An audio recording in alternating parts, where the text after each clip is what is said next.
Hi viewers, be healthy, be happy. आज के video का हमारा टॉपिक रहेगा प्रेजेंट कंटिन्यूअस टेंस।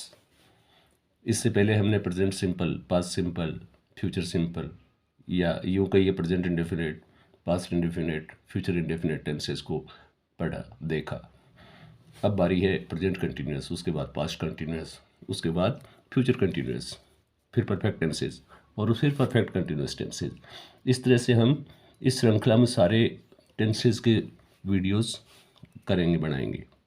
चलिए शुरू करते हैं प्रेजेंट कंटिन्यूअस टेंस के बारे में। देखिए, हर टेंस की हम सबसे पहले पहचान करते हैं और वो ज़रूरी भी है, क्योंकि हिंदी के वाक्य को जब तक हम पहचानेंगे नहीं तब तक उसकी सही ट्रांसलेशन कैसे करेंगे। वाक्य को पहचानना ज़रूरी होता है कि वो कौन से टेंस का है, और जब हमें टेंस का मालूम हो जाता है तो फिर हम उस टेंस का पैटर्न अप्लाई करके उसकी ट्रांसलेशन कर लेते हैं। इसलिए सबसे फर्स्ट स्टेप कौन सा होता है?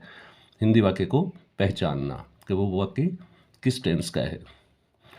प्रेजेंट कंटिन्यूअस टेंस में जो आइडेंटिफाई करने वाले वर्ड्स होते हैं वो ये हैं: रहा है, रही है, रहे हैं, रहा हूँ, रहे हो। ये अगर किसी हिंदी वाक्य के लास्ट में अगर मिल जाते हैं तो वो वाक्य प्रेजेंट कंटिन्यूअस का माना जाता है। रहा है, रही है, रहे हैं, रहा हूँ, रहे हो। एग्जाम्पल देखिए और क्लियर हो जाएगा।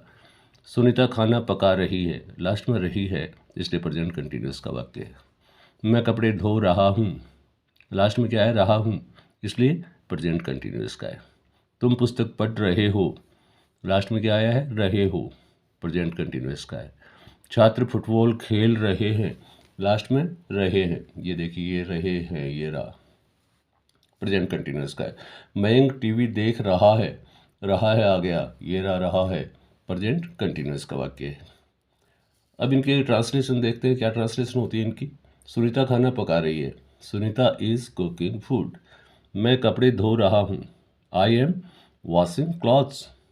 तुम पुस्तक पढ़ रहे हो, यू आर रीडिंग बुक। छात्र फुटबॉल खेल रहे हैं, students are playing football. Mayank TV देख रहा है, मयंक इज वॉचिंग टीवी। ये इनकी ट्रांसलेशन हुई। अब ट्रांसलेशन में देखिए क्या पैटर्न बनता है इनकी ट्रांसलेशन में। Sunita subject, helping verb is, main verb की चौथी फॉर्म यानी ING form, am be for, cook क्या गया, आईएनजी लग के कुकिंग बन गया, इसे हम चौथी फॉर्म भी बोलते हैं, आईएनजी फॉर्म भी बोलते हैं। उसके बाद ऑब्जेक्ट आ गया food. Subject, helping verb, main verb, object. इसी तरह से इस वाक्य में देखिए, subject, helping verb, main verb, object. Subject, helping verb, main verb, object. Subject, helping verb, main verb, object. Subject, helping verb, main verb, object. तो ये इसका पैटर्न बना। इसमें देखने वाली चीज़ कौन सी है?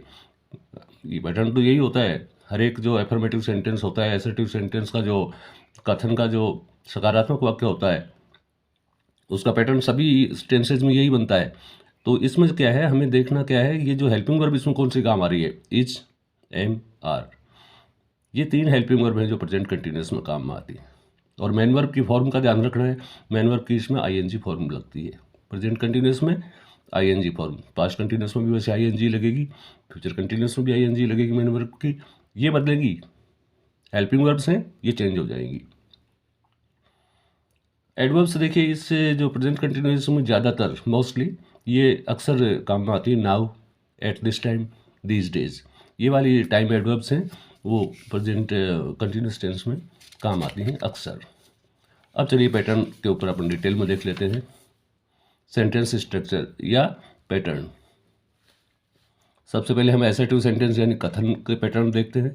साधारण वाक्य जो होता है, कथन जो होता है उसके बारे में। और कथन दो प्रकार के होते हैं, जैसे कि हम हर एक टेंस में पढ़ते हैं, एक सकारात्मक, एक नकारात्मक। कोई भी कथन नकारात्मक भी हो सकता है, सकारात्मक भी हो सकता है। सकारात्मक के लिए क्या पैटर्न बनता है?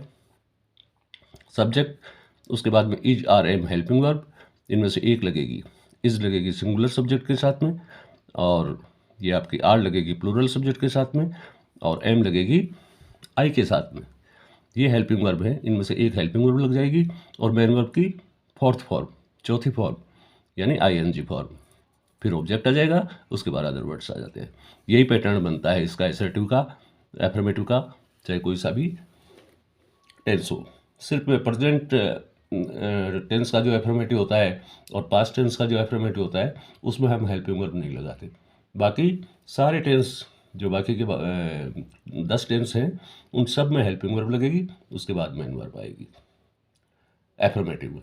नेगेटिव को देखिए, पहले सब्जेक्ट, इसकी तरह से पहले सब्जेक्ट है, इजारे में है, इसमें भी इजारे में है, फिर नोट लगेगा, क्यों नेगेटिव है ना इसलिए नोट लगेगा, उसके बाद मेन वर्ब की fourth form object other words.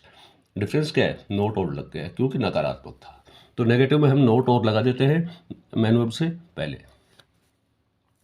अब सेकंड नंबर पे आता है इंटरोगेटिव सेंटेंस, यानी प्रश्नवाचक वाक्य। प्रश्नवाचक वाक्य हर टेंस में हमने देखे दो प्रकार के, एक तो यस नो टाइप, एक WH word type. Yes no type का मतलब जिनका उत्तर हाँ या ना में दिया जा सके, ऐसे प्रश्न जिनका उत्तर हम हाँ या ना में दे सकते हैं। और ये प्रश्न क्या से शुरू होते हैं, हिंदी वाक्य में ये प्रश्न किससे शुरू होते हैं, क्या। तो इसका पैटर्न क्या बनेगा, सबसे पहले हेल्पिंग वर्ब, उसके बाद सब्जेक्ट। एफर्मेटिव में क्या होता है, पहले सब्जेक्ट उसके बाद हेल्पिंग वर्ब, उल्टा हो जाता है, जगह बदल जाती है, हेल्पिंग वर्ब सब्जेक्ट से पहले आ जाती है। तो यस नो टाइप के पैटर्न में पहले हेल्पिंग वर्ब, उसके बाद सब्जेक्ट, फिर मेन वर्ब की चौथी फॉर्म, उसके बाद ऑब्जेक्ट, फिर अदर वर्ड्स, और क्वेश्चन मार्क तो आता ही है क्वेश्चन में। WH वर्ड टाइप की बारी। WH वर्ड टाइप में और इसमें फ़र्क क्या है, WH वर्ड और लग जाता है, बाकी पैटर्न यही है सेम। पहले WH वर्ड लिखेंगे आप बिगनिंग में, शुरू में, उसके बाद इजारे, सब्जेक्ट, मेन वर्ब की fourth form, object, other words and question mark. तो सेम पैटर्न है, फ़र्क सिर्फ इतना ही है कि इसमें WH वर्ड और ऐड हो जाता है, बाकी क्वेश्चन का पैटर्न यही होता है। हेल्पिंग वर्ब्स देखिए इसमें कौन सी होती हैं, प्रेजेंट कंटिन्यूस में इज, आर, एम, ये 3 हेल्पिंग वर्ब है, तीनों काम में आती हैं, लेकिन ये एक सेंटेंस में सिर्फ एक ही आएगी। इज आती है अगर सब्जेक्ट सिंगुलर हो तो, आर आएगी अगर सब्जेक्ट प्लूरल हो तो, एम आएगी अगर सब्जेक्ट आई हो।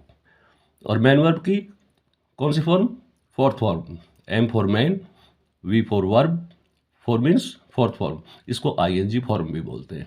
यानी फर्स्ट फॉर्म के आगे जब ING लगा देते हैं तो वो क्या हो जाती है, फोर्थ फॉर्म कह देते हैं उसको हम। अब कुछ एग्जांपल्स और देख लेते हैं हम।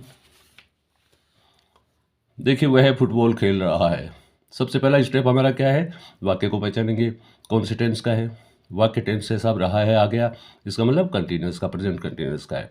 अब सेंटेंस का प्रकार देखिए आप कैसा है, सेंटेंस कैसा है ये, तो सेंटेंस कैसा है, एफर्मेटिव का वो एसर्टिव सेंटेंस का एफर्मेटिव है। कथन है ये सीधा साधा, प्रश्न तो है नहीं, कथन है, और कथन में भी कौन सा है, सकारात्मक।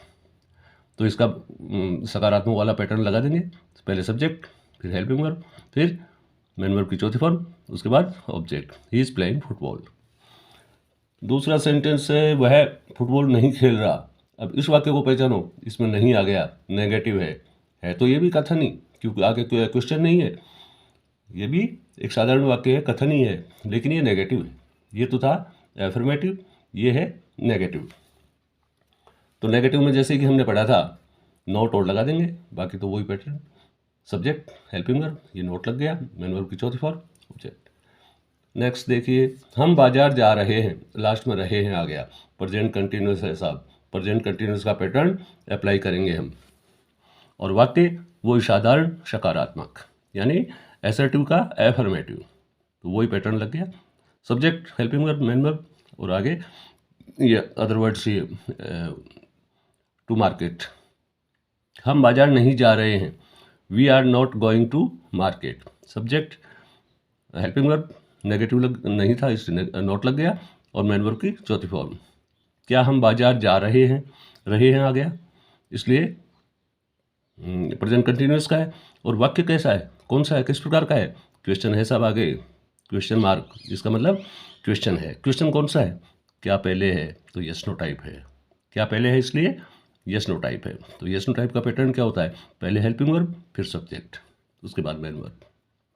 हम बाजार क्यों जा रहे हैं, ये भी क्वेश्चन है, आगे क्वेश्चन मार्क है। ये क्वेश्चन वर्ड बीच में आया है इसमें, देखो क्यों, ये क्वेश्चन वर्ड हिंदी का क्वेश्चन वर्ड है और इसकी इंग्लिश बनती है वाई। तो क्वेश्चन वर्ड का जो हमने पैटर्न देखा था क्या था, सबसे पहले हम क्वेश्चन वर्ड को रखते हैं वाई, उसके बाद हेल्पिंग वर्ब, उसके बाद सब्जेक्ट, उसके बाद मेन वर्ब की फोर्थ फॉर्म। हम बाजार कब जा रहे हैं, ये कब, ये भी क्वेश्चन वर्ड है। हिंदी का क्वेश्चन वर्ड कब, और इसकी इंग्लिश क्या होती है, व्हेन। तो सबसे पहले क्वेश्चन वर्ड, उसके बाद हेल्पिंग वर्ब, उसके बाद सब्जेक्ट, उसके बाद मेन वर्ब की फोर्थ फॉर्म। हम कहाँ जा रहे हैं, कहाँ, क्वेश्चन वर्ड है ये। कहाँ की इंग्लिश होती है वेयर। सबसे पहले question word, helping verb, subject और मेन वर्ब की फोर्थ फॉर्म। तो इस तरह से बड़ी आसान ये ट्रांसलेशंस हो जाते हैं। वीडियो को यहीं विराम देते हैं। नेक्स्ट